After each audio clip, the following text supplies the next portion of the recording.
बाली का हनुमान जी से हुआ सामना। हनुमान जी और बाली के युद्ध में कौन हारा? क्या हनुमान जी को करना पड़ा था बाली से युद्ध? रामायण काल में महाबलियों में एक नाम बाली का भी शामिल था। वो एक ऐसा प्रतापी राजा था जिसका पराक्रम तीनों लोकों में था।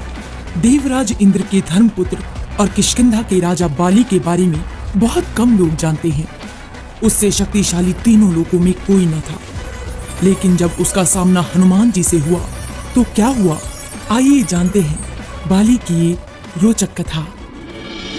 धार्मिक कथाओं के अनुसार ब्रह्मा जी ने बाली को एक मंत्र युक्त दिव्य हार प्रदान कर ऐसा वरदान दिया था कि जब भी वो इस हार को पहनकर रणभूमि में अपने शत्रु का सामना करेगा तो उसके शत्रु की आधी शक्ति क्षीण हो जाएगी और वो आधी शक्ति बाली को प्राप्त हो जाएगी। इस अद्भुत चमत्कारिक शक्ति के कारण बाली जब भी युद्ध करता था तो उसका शत्रु चाहे कितना भी शक्तिशाली हो, उसकी आधी शक्ति बाली में समा जाती थी और इसी तरह दुश्मन कमजोर होकर बाली के हाथों मारा जाता था। इसी वरदान के कारण बाली को कभी भी पराजय का मुंह नहीं देखना पड़ा। बाली ने अपनी इस अद्भुत शक्ति के बल पर 1000 हाथियों का बल रखने वाले दुदुम्बी नामक राक्षस का वध कर दिया था। दुदुम्बी के बाद बाली ने उसके भाई मायावी को भी एक गुफा में ढेर कर दिया था। कहा जाता है कि एक बार रावण ने बाली के साथ छल किया।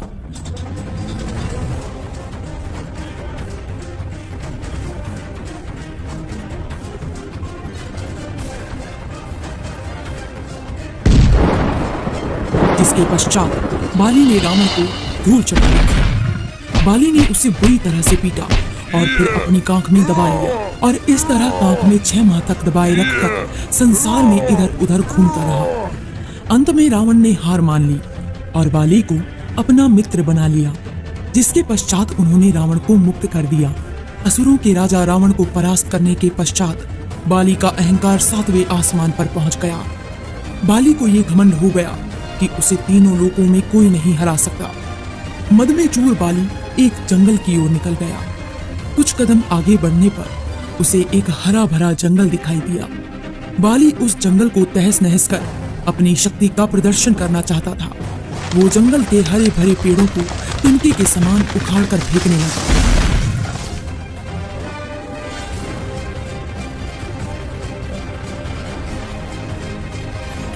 संयोग से उस जंगल में राम भक्त हनुमान प्रभु श्री राम की तपस्या कर रहे थे।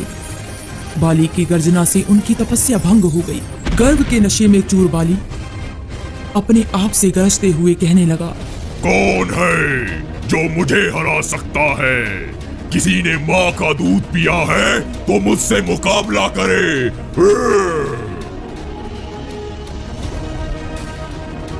हनुमान जी से रहा नहीं गया और वो बाली के पास पहुंचे और बड़ी ही विनम्रता से कहने लगे, हे वानर राज, आप अति बलशाली हैं। आपको कोई नहीं हरा सकता, लेकिन आप क्यों फलों से लदे इन वृक्षों को उखाड़ कर फेंक रहे हैं? आप क्यों इस शांत वन को उजाड़ रहे हैं? ऐसा प्रतीत होता है कि ब्रह्मा जी से वरदान स्वरूप प्राप्त शक्तियों के कारण आपको घमंड हो गया है। हे वानर राज, आप अपने आप को पहचानिए और राम नाम का जाप कीजिए, जिससे आपका घमंड अपने आप ही दूर हो जाएगा।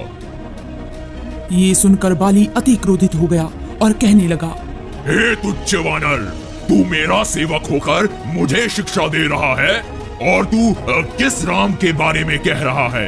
मैंने यह नाम कभी नहीं सुना। हे राजकुमार बाली, प्रभु श्री राम तीनों लोकों के स्वामी हैं। उनकी महिमा अपरंपार है।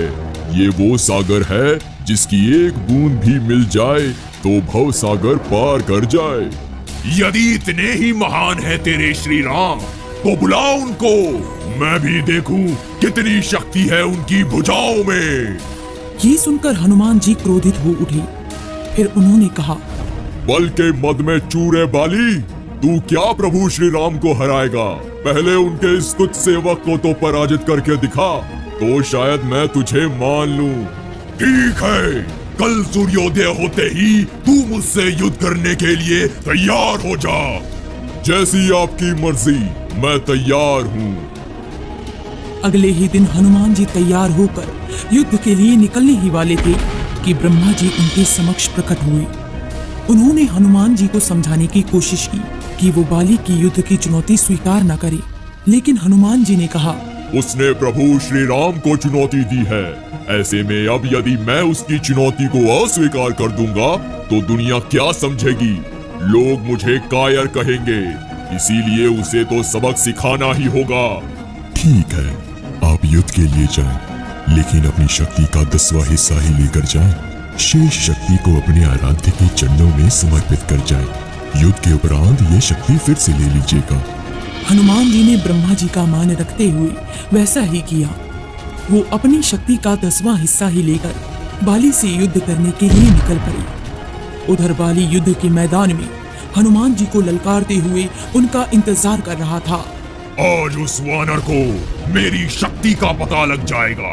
एक बार वो मेरे सामने आ जाए।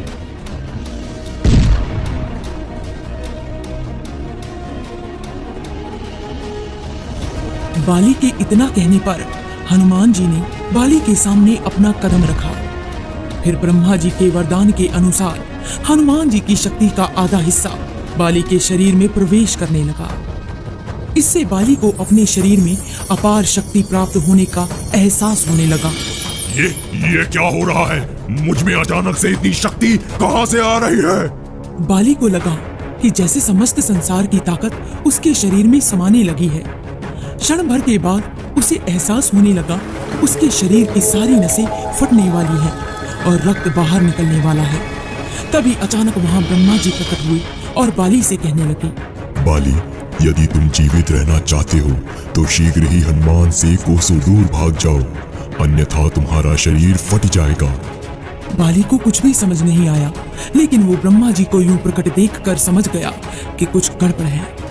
वो वहां से तीव्र गति से भागने लगा। सैकड़ों मील भागने के बाद वो थककर निढाल हो गया। कुछ देर के बाद जब उसे होश आया तो उसके सामने ब्रह्मा जी खड़े थे। ये सब क्या है? आपने मुझे युद्ध के मैदान से क्यों भगा दिया और अभी आप मेरे समक्ष खड़े हैं? क्या बात है? बाली, तुम स्वयं को संसार में सबसे शक्तिशाली समझते हो, लेकिन तुम्हारा शरीर हनुमान की शक्ति का छोटा सा हिस्सा भी नहीं संभाल पा रहा। आपके कहने का तात्पर्य क्या है ब्रह्मदेव? जब हनुमान युद्ध करने तुम्हारे सामने आए तो उनका आधा बल तुम में समा गया। फिर क्या हुआ इसका एहसास तो तुम्हें हो ही गया होगा।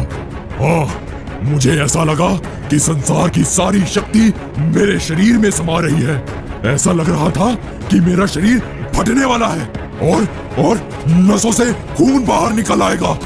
हे बाली, मैंने हनुमान से कहा था कि वो अपने शरीर की शक्ति का 10वां भाग ही लेकर तुमसे लड़ने जाए। सोचो, यदि वह संपूर्ण शक्ति लेकर युद्ध करने के लिए तुम्हारे सामने आते तो तुम्हारा क्या होता। ये जानकर बाली को अपनी भूल का आभास हुआ। फिर बाली ने हनुमान जी को दंडवत प्रणाम किया और कहा, आप में संसार की शक्ति समाई हुई है, फिर भी आप शांत रहते हैं और प्रभु श्री राम का गुणगान करते रहते हैं। और एक मैं हूँ जो उनके एक बाल के बराबर भी नहीं हूँ, फिर भी उनको ललकार रहा था। मुझे क्षमा करें, मुझसे बहुत बड़ी गलती